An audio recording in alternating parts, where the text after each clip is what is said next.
Од денеска се поскапува. Стапува на сила одлуката за утврдување на највисоката трговска маржа.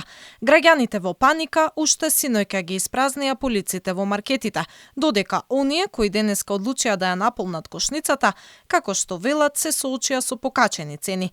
Велат, не достигаат и дел на продукти како зејтин или брашно. Дали забележавте покачување на цените? Да. Има на лебот, на сирењето примитив и на хигиенските продукти. Све е покачено. Едва чекале да ги покачат цените.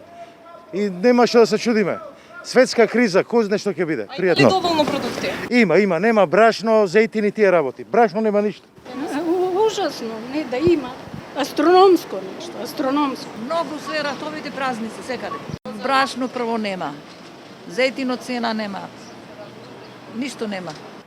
Многу, се. Покачени се? Да, исто. А има ли доволно храна? Нема ништо.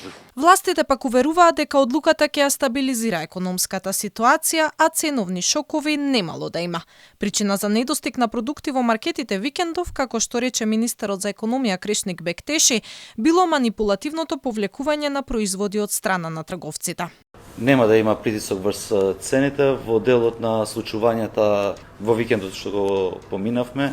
Мора да известам јавноста дека немало паника од страна на граѓаните, на потрошувачите.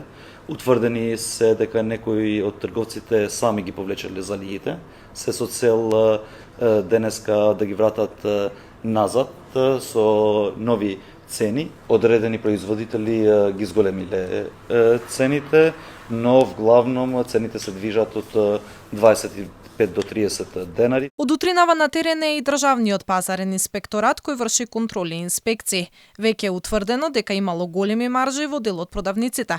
Казните кои ќе следат за трговците кои не се придржуваат до законот за трговија се движат и до 10.000 евра во денарска противвредност.